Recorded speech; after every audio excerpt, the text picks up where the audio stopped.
دوستو یمن نے پہلا امریکی جہاز تباہ کر دیا ہے اور اب یوں سمجھیے کہ یمن کے ساتھ امریکہ کی جنگ باقاعدہ سے شروع ہو گئی ہے اور امریکہ کا ساتھ دینے کے لیے اس میں برطانیہ بھی کود پڑا ہے۔ امریکہ اور برطانیہ نے پہلی ایئر سٹرائک کر دی ہے یمن پر، اور اس میں صنع، پورٹ سٹی حدیدہ کے ساتھ ساتھ 10 جگہوں کو نشانہ بنایا گیا ہے پینٹاگن کے مطابق۔ اس میں امریکہ اور برطانیہ نے دعویٰ کیا ہے کہ انہوں نے یمن کے حوثیوں کے خلاف ان جگہوں پر حملہ کیا ہے جہاں سے یہ ریڈ سی میں بحری جہازوں پر سٹرائک کرتے تھے، اور ایمونیشن ڈپو یعنی اسلحہ کا ذخیرہ جہاں پر ان کا تھا وہاں پر بھی حملہ کیا ہے۔ اب یہ جنگ بہت زیادہ پھیل چکی ہے دوستو، معاملہ بہت سادہ تھا۔ امریکہ کے لیے اسرائیل کو وحشیانہ کارروائیوں سے روکنا بہت آسان تھا، لیکن اس کی بجائے امریکہ ایک ایسی جنگ میں کود پڑا ہے جو اس کی اپنی جنگ نہیں تھی، لیکن وہ اسرائیل کی جنگ کو اپنی جنگ سمجھتا ہے۔ لیکن ہوتی تو کافی عرصے سے امریکہ کو للکار رہے تھے اور اس کو کہہ رہے تھے کہ آؤ ہمارے ساتھ ریڈ سی میں جنگ کرو۔ امریکہ اس سے دور بھاگ رہا تھا، لیکن پھر ہوتیوں نے ایک ایسا خطرناک کام کیا کہ امریکہ اور برطانیہ کو اس جنگ میں کودنا پڑا اور یمن پر ایئر سٹرائک کرنی پڑی، جو کہ آج صبح لگ بھگ 5 بجے کے قریب امریکہ اور برطانیہ نے یمن پر مختلف جگہوں پر حملے کر کے شروع کر دی۔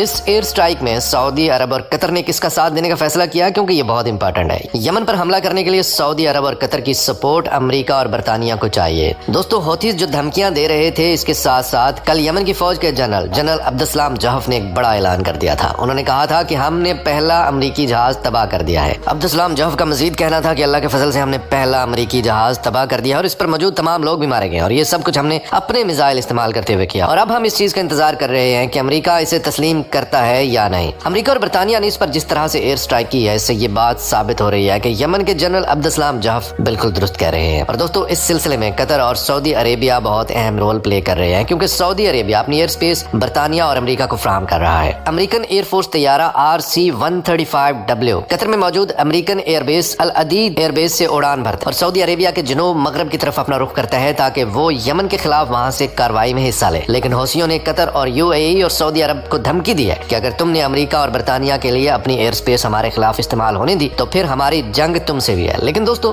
آپ کو یاد کراتے چلیں کہ UAE اور سعودی عربیہ پہلے سے ہی یمن کے خلاف جنگ لڑ رہے تھے اور تب بھی سعودی عرب اور UAE کو امریکن سپورٹ حاصل تھی۔ اسی دوران دوستو عمان نے ایک بہت بڑا اعلان کر دیا، اور یہ اعلان واضح طور پر حوثیوں کی مکمل سپورٹ ہے۔ عمان نے کہا ہے کہ وہ کسی ایسے ملٹری ایئر کرافٹ کو عمان کی ایئر سپیس استعمال نہیں کرنے دے گا جو کہ یمن پر حملہ کرنے کے لیے جا رہا ہوگا۔ دوستو یہ ایک بہت بڑی خبر ہے۔ یمنی منسٹر آف ڈیفنس نے اس بات کا اعلان کیا ہے کہ ہمارے پاس وہ اسلحہ ہے جو تمہارے بحری جہازوں کو ڈبو دے گا، تمہارے جنگی جہازوں کو تباہ کر دے گا، اور تمہاری سب میرینز اور تمہارے ایئر کرافٹ کیریئرز کو بھی برباد کر دے گا، اور ریڈ سی تمہارا قبرستان بن جائے گا۔ اور دوستو اس سے جڑی ہوئی ایک اور خبر وہ بھی بہت امپورٹنٹ ہے، اور وہ یہ کہ کل ایک خبر آئی تھی کہ ایک آئل ٹینکر عمان کی بندرگاہ کے قریب اغوا کر لیا گیا اور اس کا کوئی سراغ نہیں لگ سکا تھا کہ یہ کہاں گیا، کیونکہ یہ ریڈ سی سے بہت دور ہے، اور ایسا لگ رہا تھا جیسے سمندری ڈاکوؤں نے اس جہاز کو اپنے قبضے میں لے لیا۔ لیکن اب جو نیوز سامنے آ رہی ہے اور جو ایران کا میڈیا بتا رہا ہے، ایران کی تسنیم ایجنسی بتا رہی ہے، اور جو ایران نے تسلیم کیا ہے، اس کے مطابق ایران نے اس آئل ٹینکر کو، جس کا پہلے نام سویز رجن تھا، اس کو اپنے قبضے میں لے لیا ہے۔ ایران نے اس جہاز کو اپنے قبضے میں کیوں لیا ہے، اس کے لیے آپ کو تھوڑی سی اس کا بیک گراؤنڈ جاننا ضروری ہے۔ یہ جو ایران نے جہاز اپنے قبضے میں لیا ہے، اس کا تعلق امریکہ کے ساتھ ہے۔ ایران کی نیوی نے باقاعدہ سے امریکن آئل ٹینکر اپنے قبضے میں عمان کے سمندر سے لینے کی تصدیق کر دی ہے۔ اس جہاز پر 1 ملین بیرل آئل موجود تھا۔